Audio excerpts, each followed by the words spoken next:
వార్దా తుఫాన్ దెబ్బకు చెన్నై ఊగిపోయింది. తమిళనాడు, ఆంధ్రప్రదేశ్లోని కొన్ని జిల్లాలను వణికించింది వార్దా. ఓ రోజంతా తమిళ జనం ప్రాణాలు అరచేతిలో పెట్టుకుని గడిపారు. ప్రాణ నష్టం పెద్దగా లేకపోయినా ఆస్తి నష్టం మాత్రం భారీగా నమోదైంది. తుఫాన్ తీరం దాటడంతో జనం ఊపిరి పీల్చుకున్నారు. తీరం దాటుతున్న టైంలో వార్దా సైక్లోన్ సృష్టించిన బీభత్సం అంతా ఇంతా కాదు. చెన్నైని చిగురుటాకులా వణికించిన వార్దా సైక్లోన్పై V6 స్పాట్లైట్.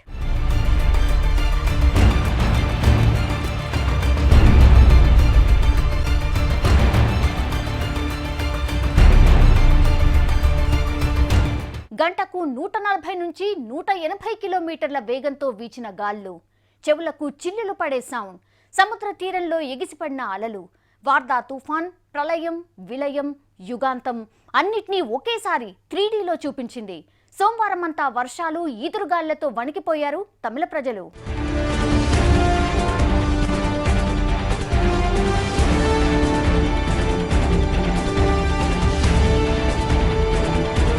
విన్నారుగా హోరుగాలుల శబ్దాన్ని. గంటకు 140 నుంచి 180 కిలోమీటర్ల వేగంతో వీచిన గాలుల శబ్దం ఇది.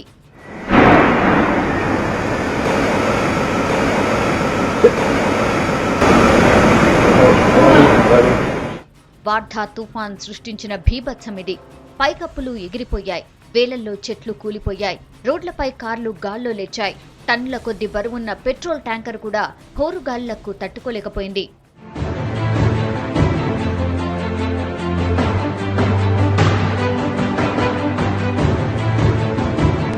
వార్దా ధాటికి తమిళనాడులో 5 జిల్లాలు చిగురుటాకులా వణికాయి. తెల్లవారుజాము నుంచి వర్షం బీభత్సం సృష్టిస్తే మధ్యాహ్నం 2 నుంచి 4 గంటల మధ్య తుఫాన్ తీరం దాటుతున్న టైంలో హోరుగాలులు ఊపేశాయి. మరోవైపు సముద్ర కెరటాలు ఉవ్వెత్తున ఎగిసిపడ్డాయి.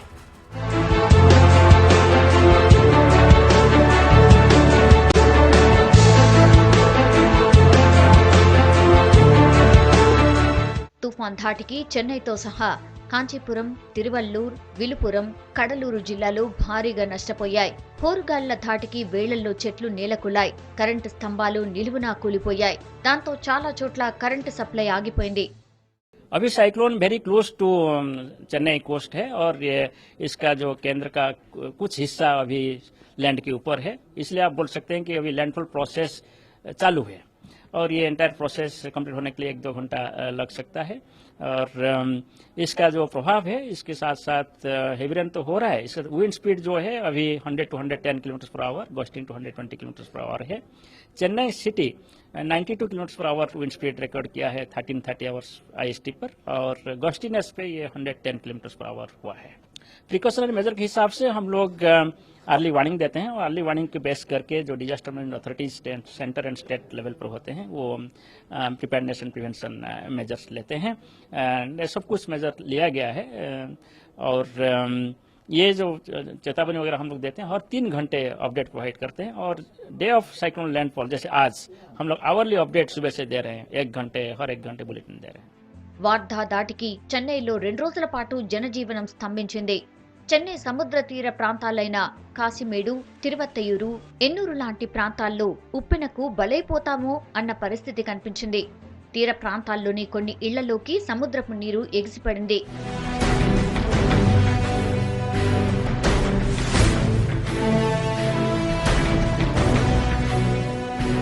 ఇక చెన్నైలో చాలా వరకు రోడ్లు దెబ్బతిన్నాయి. కొన్ని చోట్ల ఇళ్లు ధ్వంసమయ్యాయి. సముద్రం ఒడ్డున నివాసం ఉండే జాలర్లను ముందే అప్రమత్తం చేయడంతో పెనుముప్పు తప్పింది. అలాగే తీర ప్రాంతాల్లోని 32 గ్రామాలను ముందస్తు చర్యల్లో భాగంగా ఖాళీ చేయించడంతో బతికిపోయారంట. అలాగే జనం ఇళ్ల నుంచి బయటకు రావద్దని ప్రభుత్వం సూచించడం, సెలవులు ప్రకటించడంతో ప్రాణ నష్టం తప్పింది.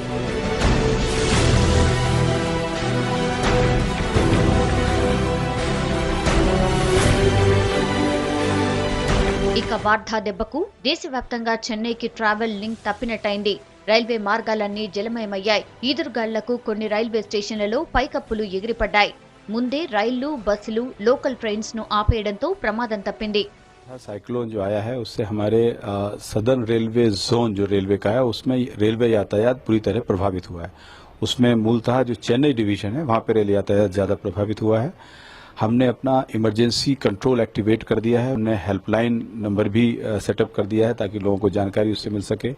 हमारे divisional railway manager Chennai division के वो स्वयं कंट्रोल रूम पे पहुंचे हुए हैं और सिचुएशन को मॉनिटर कर रहे हैं। वरिष्ठ अधिकारियों को हमने ड्यूटीज पे लगाया है ताकि वो चीज़ों को ठीक से मॉनिटरिंग हो सके। इस वक्त यह है कि जो चेन्नई सबर्बन ट्रेन नेटवर्क है उसको फिलहाल सस्पेंड कर दिया गया है, स्थगित कर दिया गया है अगले नोटिस तक। सिचुएशन जैसी बेहतर होगी उस पर सिचुएशन पर लगातार नजर है, हम फिर पार्शली या थोड़ा थोड़ा करके या पूरा करके उसको बहाल करेंगे। చెన్నై ఇంటర్నేషనల్ ఎయిర్పోర్ట్ పూర్తిగా నీట మునిగింది. దాంతో 25 విమానాల్ని బెంగళూరు, హైదరాబాద్ ఎయిర్పోర్ట్లకు మళ్లించారు. వాటితో పాటు చెన్నై నుంచి బయలుదేరాల్సిన మరో 25 విమానాలు ఆగిపోయాయి. వార్ధా సైక్లోన్ ఎఫెక్ట్ ను ముందే ఊహించిన కేంద్రం పెద్ద ఎత్తున ఎన్డీఆర్ఎఫ్ బృందాల్ని రంగంలోకి దింపింది. దాంతో వేగంగా చర్యలు చేపట్టడానికి వీలైంది. NDRF has been closely monitoring the situation. Ministry of Home Affairs, Government of India has been closely monitoring the situation. Till yesterday, we had in advanced pre-positioned 16 teams for Andhra Pradesh and Tamil Nadu. For example, we had teams pre-positioned in Nellore, Tada, Silurupeta, Prakasham, and Chittoor. And in Tamil Nadu, we had teams pre-positioned in Chennai, Kanchipuram district, Thiruvallur, and Puducherry. And from today, we've pressed in 3 more teams because since yesterday, after the landfall, immediately NDRF teams began their operation of clearing the roads because due to the squally winds, a lot of trees and electric poles had fallen. So NDRF began its operation by cutting the trees, so that there was minimum inconvenience and to prevent dislocation. The operation continued at night, and since this morning also, our teams have been clearing the trees so that life can come to normalcy and the public is reassured. సోమవారం మధ్యాహ్నం నుంచి తీరం వైపు దూసుకొచ్చిన వార్ధా సాయంత్రం 4:30 టైంలో చెన్నైకి దగ్గరలోని తిరువళ్ళూర్, పలవేర్కాడ్ ప్రాంతాల్లో తీరాన్ని దాటింది. గోవా వైపు మళ్లింది. తీరం దాటిన టైంలో 40 కిలోమీటర్ల వ్యాసార్థంతో ల్యాండ్ ఫాల్ అయినట్టు గుర్తించారు వాతావరణ నిపుణులు. ల్యాండ్ ఫాల్ కారణంగా 3 నుంచి 4 గంటల పాటు తుఫాన్ ముందుకు కదలకుండా అక్కడే ఉంటుందట. ఆ టైంలో చెన్నై, కాంచీపురం, తిరువళ్ళూరు జిల్లాల్లో హోరుగాలి భీభత్సం సృష్టించింది.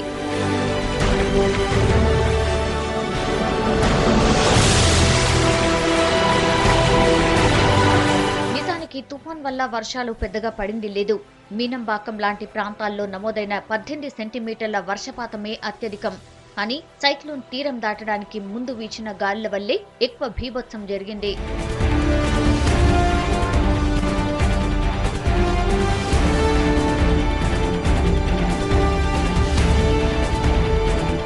వార్ధా తుఫాన్ తీరం దాటింది. చెన్నై తేరుకుంటోంది.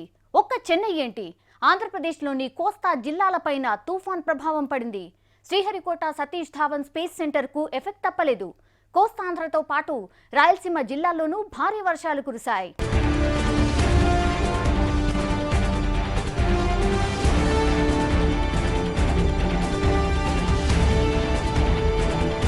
వార్ధా తుఫాన్ దెబ్బకు ఆంధ్రప్రదేశ్లోని కోస్తా జిల్లాలు తడిసి ముద్దయ్యాయి.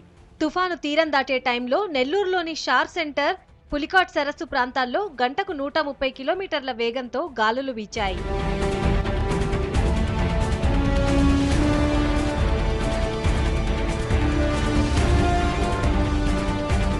సముద్ర తీర ప్రాంతాలు విశాఖ, కాకినాడ, ఉప్పాడ లాంటి ప్రాంతాల్లో సముద్రం ముందుకు దూసుకొచ్చింది. కాకినాడ, ఉప్పాడ బీచ్ భారీ అలలు తీర ప్రాంతాన్ని కోతకు గురిచేశాయి. తీవ్ర తుఫాన్ ఏదైతే ఉందో మనం చూసుకున్నట్లయితే దీని వల్ల మనకి ఈదురుగాలులు 120 నుంచి 140 కిలోమీటర్ ప్రతి గంటలు గీర్చడం వలన అక్కడ భారీ వర్షాలు కూడా కురవడం వల్ల మనకి ఈ పవర్ ఫెయిల్యూర్ ఏంటి, కమ్యూనికేషన్ ఫెయిల్యూర్ ఏంటి, అట్లాగే మనకు క్రాప్స్ పంటలు కూడా మనకు నష్టం జరిగే అవకాశాలు ఉన్నాయి. అట్లాగే నెల్లూరు సమీప ప్రాంతాల్లో మనకి దక్షిణ కోస్తా ఆంధ్ర జిల్లాలో చూసుకున్నట్టయితే నెల్లూరు, చిత్తూరులో మనకి భారీ నుండి అతి భారీ వర్షాలు కురిసే అవకాశం అవకాశాలు ఉన్నాయి. అట్లాగే ఇది ఒకవేళ క్రాస్ అయ్యాక కూడా ఇంటీరియర్ రీజన్స్ లో కూడా దీని ఎఫెక్ట్ ఉండటం వలన మనకి రాయలసీమలో కూడా మనకి భారీ నుండి అతి భారీ వర్షాలు 1-2 చోట్ల, అలాగే చాలా చోట్ల మనకి తేలికపాటి నుంచి ఒక మోస్తారు వర్షాలు కూడా కురవడం జరుగుతుంది ఈ రోజంతాను. అట్లాగే మనం నార్దర్న్ తమిళనాడు రీజియన్ అంటే మనం ఉత్తర తమిళనాడు రీజియన్ లో చూసుకుంటే కనుక ఇది క్రాస్ అయిన తర్వాత కూడా మనకి ఈ రోజంతా మనకి తేలికపాటి నుంచి ఒక మోస్తారు వర్షాలు కంచీపురం అవనివ్వండి, తిరువల్లూరు రీజియన్స్ లో డిస్ట్రిక్ట్స్ లోని మనకి తేలికపాటి నుంచి మోస్తారు వర్షాలు, అలాగే అక్కడక్కడ భారీ నుంచి అతి భారీ వర్షాలు కూడా కురిసే అవకాశాలు. వార్దా తుఫాను దెబ్బకు రేణిగుంట ఎయిర్పోర్ట్లోని రూఫ్ కొంత భాగం లేచిపోయింది. తిరుమలలో వెంకన్న ఆలయంలోకి వర్షపు నీరు చేరింది. తిరుమల ఘాట్ రోడ్డులో కొన్ని చోట్ల కొండచర్యలు విరిగిపడ్డాయి.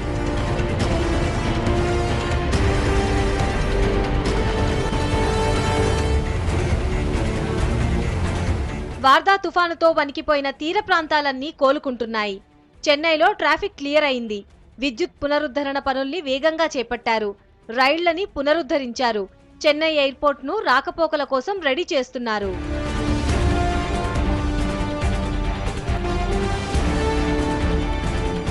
వార్దా తుఫానుపై కేంద్ర హోంశాఖ మంత్రి రాజ్నాథ్ సింగ్ సమీక్షించారు. అన్ని రకాలుగా సిద్ధంగా ఉన్నామని ఆందోళన వద్దని సూచించారు. हमारी कल तमिलनाडु के सीएम से भी बात हुई थी और साथ ही साथ आंध्र प्रदेश के सीएम से भी बात हुई थी। तमिलनाडु के सीएम ने यह बतलाया कि सिचुएशन अंडर कंट्रोल है। मैंने कहा कि सेंट्रल गवर्नमेंट के और किसी असिस्टेंस की जरूरत होगी तो असिस्टेंस प्रोवाइड करने को हम तैयार हैं। తుఫాను తీరం దాటినా మరో 2 రోజుల పాటు భారీ నుంచి అతి భారీ వర్షాలు కురిసే అవకాశం ఉందని వాతావరణ శాఖ అలర్ట్ చేసింది. దాంతో ఎన్డీఆర్ఎఫ్ దళాల్ని ఇంకా లొకేషన్లోనే ఉంచింది ప్రభుత్వం. మనకి ఇప్పుడు ఏం చేస్తున్నాం అంటే ఎసెన్షియల్ కమ్యూనిటీస్ అన్ని కూడా మనకి ఫెయిర్ షాప్లో ఉంచడం జరిగింది. ఈ పిహెచ్సిలో కూడా మనకి 24/7 10 కోస్టల్ పిహెచ్సిలు 24/7గా ఉండడానికి చర్యలు తీసుకోవడం జరిగింది. అలాగే ఎమర్జెన్సీ మెడిసిన్ ఫస్ట్ ఎయిడ్ కిట్లు ఏదైతే ఉంటాయో అవన్నీ కూడా మనకి అంగన్వాడీ వర్కర్స్ అండ్ ఏఎన్ఎంస్ ద్వారా ఆ హ్యాబిటేషన్స్కి చేరతాయి. మనకి ఎన్డీఆర్ఎఫ్ టీమ్స్ 3 వచ్చినాయి. 2 ఏమో సుల్లూరుపేటలోను, 1 ఏమో నెల్లూరులో ఉన్నాయి. అలాగే కంట్రోల్ రూమ్ ఓపెన్ చేయడం జరిగింది. ఈ కంట్రోల్ రూమ్ కూడా 24/7 ఆల్ డిపార్ట్మెంట్స్కి సంబంధించిన ఎంప్లాయీస్ని ఇందులో పెట్టడం జరుగుతుంది. ఇక లోతట్టు ప్రాంతాల ప్రజలను ఆదుకునేందుకు ఎన్డీఆర్ఎఫ్ దళాలు ప్రయత్నిస్తున్నాయి. సముద్రంలో చిక్కుకున్న జాలర్లను రక్షించేందుకు తూర్పు నౌకాదళం నుంచి 2 యుద్ధ నౌకలను పంపించారు.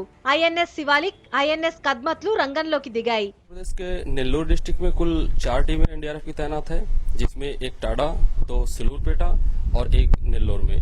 हम आपदा से रिलेटेड हर प्रकार का उपकरण हमारे पास मौजूद है, गाड़ियों में लोड है और हम हर तरह से की आपदा से निपटने के लिए तैयार हैं। कहीं भी किसी तरह की सूचना के लिए हम तैयार हैं। हमारे पास जैसी भी सूचना मिल रही है इंटेंसिटी की कि विंड का स्पीड क्या होगा और बारिश की कितनी रफ्तार होगी, उस हिसाब से हम प्रिपेयर्ड हो रहे हैं। जहां भी हमें सूचना होगी कि यहाँ पे ज्यादा बारिश की संभावना है, यहाँ पे ज्यादा बारिश हो रही है, वहां पे हम अपनी टीम के साथ मूव कर लेंगे। ఆపరేషన్ మదద్ పేరుతో దీన్ని చేపట్టారు. వీటిలో వైద్య బృందాలు, రబ్బర్ బోట్లు, ఫుడ్ ప్యాకెట్లు, టెంట్లు, బట్టలు, మెడిసిన్స్, దుప్పట్లు ఇలాంటివన్నీ ఉన్నాయి.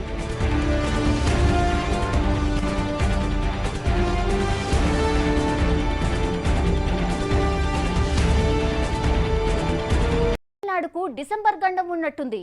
గతేడాది నవంబర్ డిసెంబర్లోని భారీ వర్షాలు చెన్నై పట్టణాన్ని ముంచేశాయి. ఇప్పుడు డిసెంబర్లోని వార్దా తుఫాన్ వణికించింది. అసలు డిసెంబర్కు చెన్నై వరదలు తుఫాన్లకు ఏంటి సంబంధం? ఇది యాదృచ్ఛికమా, వాతావరణ మార్పులే కారణమా?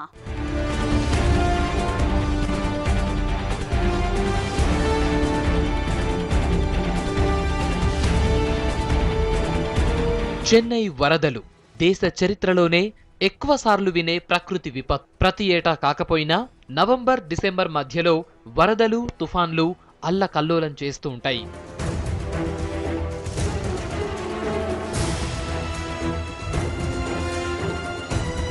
గత కొన్నేళ్లుగా జరుగుతున్న తంతు ఇది. చెన్నైపై ప్రకృతి పగబట్టిందా అన్నట్లు విరుచుకు పడుతూ ఉంటాయి తుఫాన్లు వరదలు.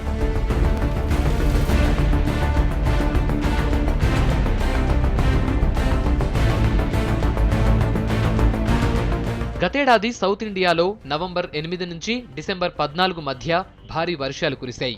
ఈశాన్య రుతుపవనాల కారణంగా బంగాళాఖాతంలో ఏర్పడ్డ వాయుగుండాలు తుఫాన్లుగా మారి చెన్నైని ముంచెత్తాయి.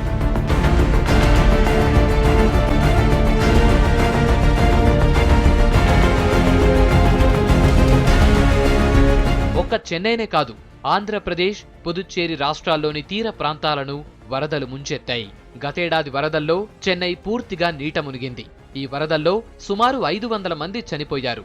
18 లక్షల మందికి పైగా నిరాశ్రయులయ్యారు. వరదల దెబ్బకు తమిళనాడు 1,00,000 కోట్లకు పైగా నష్టపోయిందని అంచనా.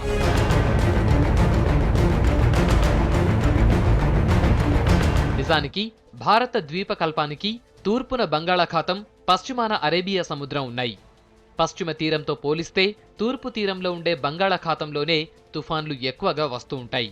అది కూడా అక్టోబర్, నవంబర్, డిసెంబర్ నెలల్లోనే ఎక్కువగా విరుచుకుపడుతూ ఉంటాయి. దీనికి భౌగోళిక, వాతావరణ మార్పులే కారణమంటారు నిపుణులు.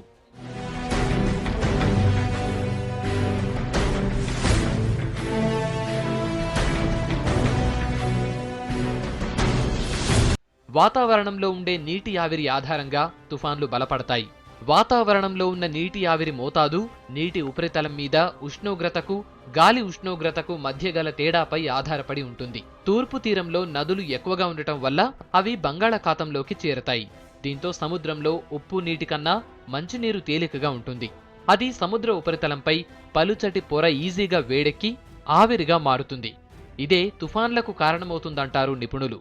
సో దానికి ముఖ్యమైన కారణాలు మనకి సముద్రంలో ఫేవరబుల్ కండిషన్స్ ఉండడం అనమాట.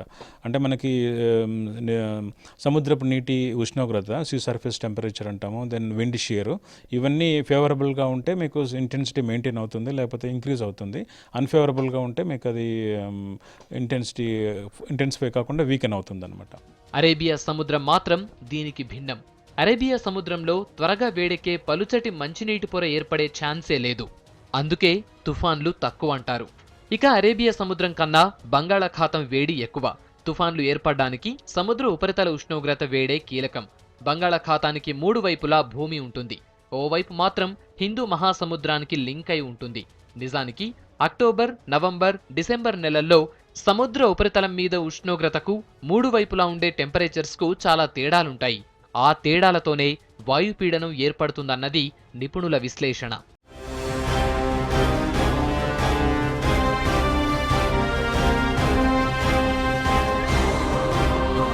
ఇక తూర్పు గాలుల ప్రవాహం పశ్చిమాన టిబెట్ వరకు విస్తరించి ఉంటుంది. ఈ గాలి గమనం కోల్కతా, బెంగుళూరు కోణంలో సాగుతుంది. ఈ పై గాలుల తూర్పు ప్రవాహం నేరుగా దక్షిణ హిందూ మహాసముద్రంలో ఏర్పడ్డ శాశ్వత అధిక పీడన ప్రాంతంలోకి దిగుతుంది. ఈ వెదర్ లేయర్స్ కలిసే చోట గాలులు దిశ మార్చుకుంటాయి. దాంతో సెప్టెంబర్ చివర్లో తూర్పు నుంచి పడమర దిశగా స్థిరపడి పశ్చిమం వైపు వీస్తాయి. అంటే తూర్పు తీరం వైపు వీయటం మొదలవుతుంది. ఈ గాలుల్లోనే తుఫాన్లు పుడతాయంటున్నారు నిపుణులు.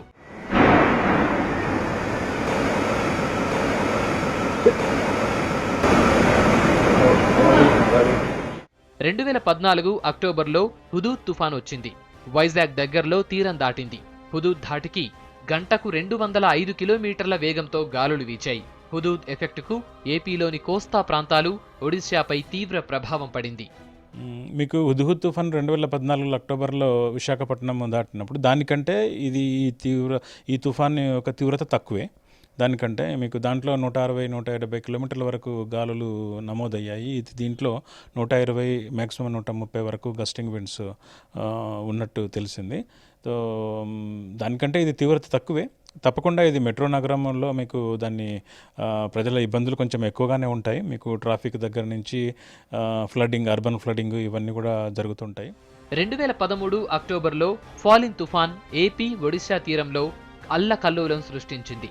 2008 మేలో నర్గీస్ తుఫాన్ ఏపీ, ఒడిశా తీర ప్రాంతాలపై తీవ్ర ప్రభావం చూపింది. 1999 అక్టోబర్లో ఒడిశాను పెను తుఫాన్ అల్లకల్లోలం చేసింది. గంటకు 250 కిలోమీటర్ల వేగంతో వీచిన గాలులతో ఒడిశా చిగురుటాకులా వణికిపోయింది. ఆ తుఫానుకు 10,000 మంది బలయ్యారు. మరో 15 లక్షల మంది నిరాశ్రయులయ్యారు. ఇక 1977 దివిసీమ ఉప్పెనకు బంగాళాఖాతంలో ఏర్పడ్డ తుఫానే కారణం. అప్పట్లో దివిసీమ ఉప్పెనకు 50,000 మందికి పైగా చనిపోయి ఉంటారని అంచనా. తుఫాన్లలో ఎక్కువ మందిని బలి తీసుకున్న తుఫానుగా దివిసీమ ఉప్పెన రికార్డ్ సృష్టించింది.